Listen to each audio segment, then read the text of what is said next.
Well,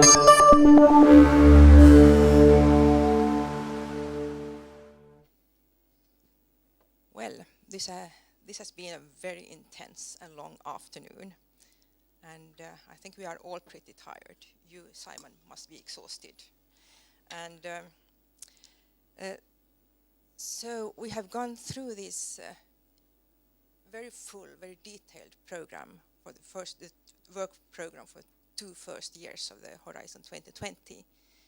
And it looks very set, it looks very finished, it looks very real.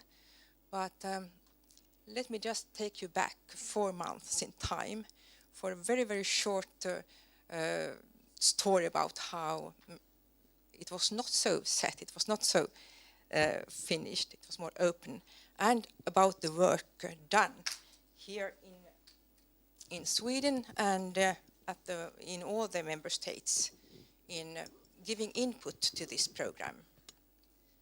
And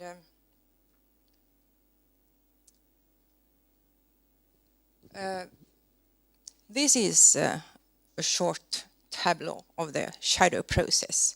But first, why the shadow process and why are we talking about the shadow committee? It's simply because the Horizon, the structure, the Horizon configuration, wasn't the whole Horizon 2020 wasn't even decided at that time. And also at the national level, we didn't have the national Horizon organization in place. So the committee and the member state delegates and experts that are participating in giving input to this program, they were actually not formally nominated. So we were talking about the shadow committee or the informal configuration. So that is why. And the same, and we had the same situation here in Sweden. And I was the old expert, having been the expert during the last year of the Framework 7 program. But it all started actually, I think, in the last 3 months of the year. And it started actually quite informally, or not within this process, with the Vilnius conference in late September, where many member state delegates and researchers got together and discussed this, a very, very unofficial program draft that were circulated during this time. And then we had 4 committee meetings in the autumn. And we had at least as many, even more, different drafts of the program. And at every meeting, a different draft was discussed. And between every meeting, we tried to gather our national reference groups to give an input to the latest draft. And there was also consolidation at the ministry level between the different program parts and the different ministries here in Sweden and in the other countries as well.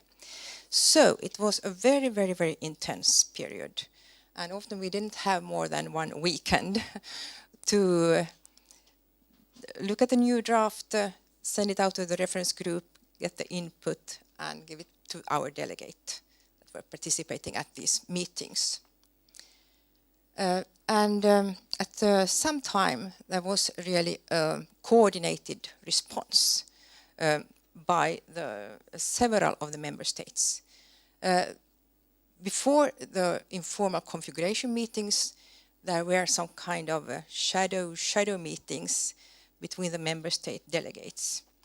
And they were trying to discuss these things and have a joint opinion about the program to have more strength in their discussions with the Commission. And even at the last meeting, it was the 18th of November meeting, the Commission had what they thought were the final draft. But even so, there was this coordinated response actually rejecting this final draft And after the last meeting, there was further revisions, and the confirmation of acceptance was then done by written procedure. And so finally, the work program was decided and the calls were published, not so many days after that. But what did actually happen in this time period? Well, there were several different kinds of revisions to the call texts themselves. And there were some reshuffling of topics between the calls. And for example, and some topics were introduced at the very late stage in the process. For example, the ERANET on smart urban futures came in very late in the process. But you can also see here, these are only two of the calls. It's Euro and the INSO call. And there was a very strong opinion that the INSO call was too heavy, both in scope and in budget, and too heavily full of pure ITC technology research, and not in the right way integrated within the social science research from the rest of the program.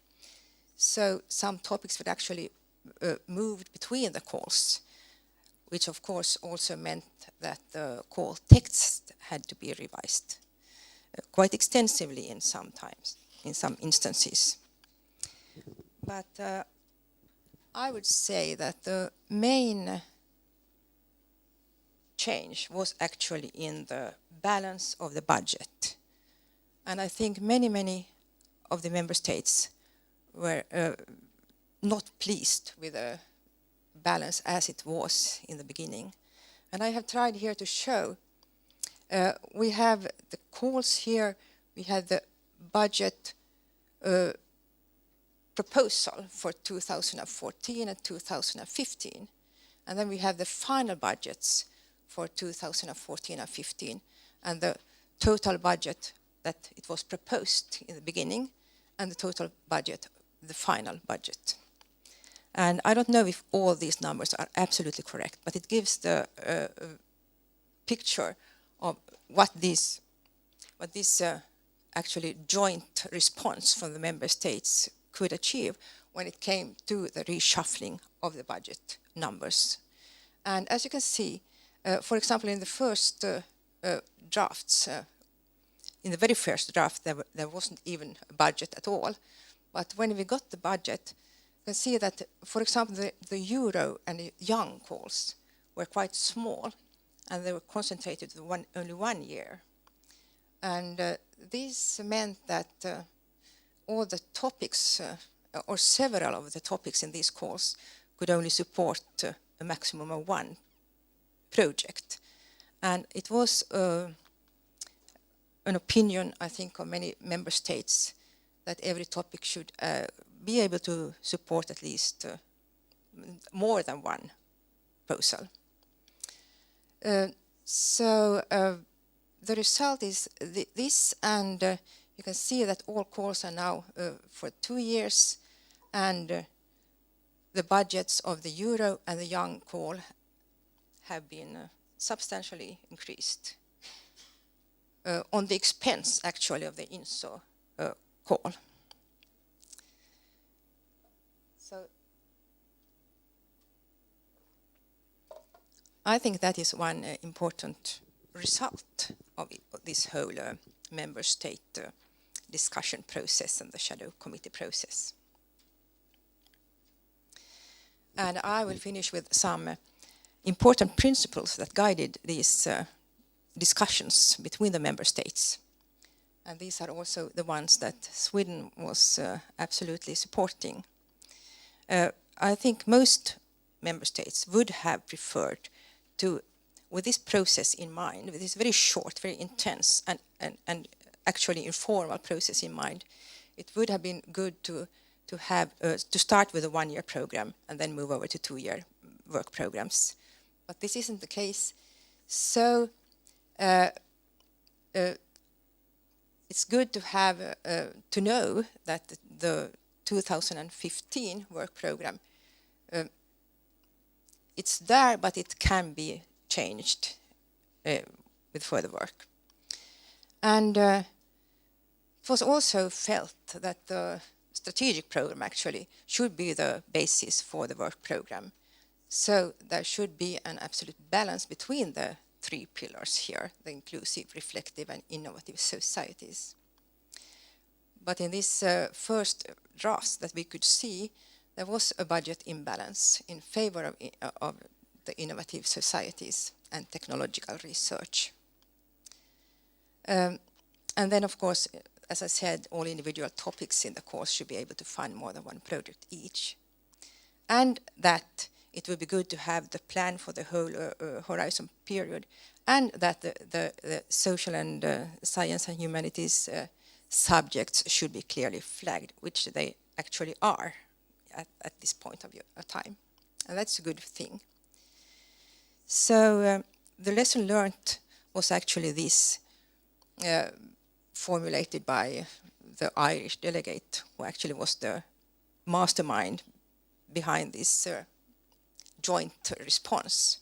It's very, very important that all member states and all relevant directorates general engage in a real and constructive dialogue in the design of these programs. So that's about what I wanted to say about this process, which gave a very good result, I think, in the end. Thank you.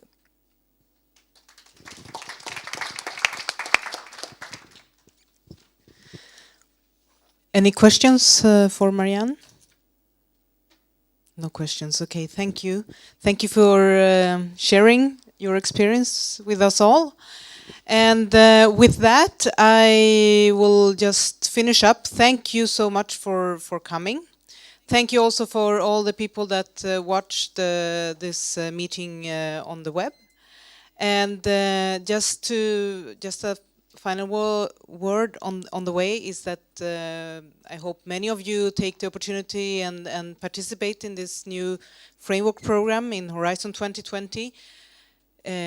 Take also the opportunity to take help from the people that exist in the system, both on a national level, the national contact points, but also other support organizations and networks that exist at universities or in other places.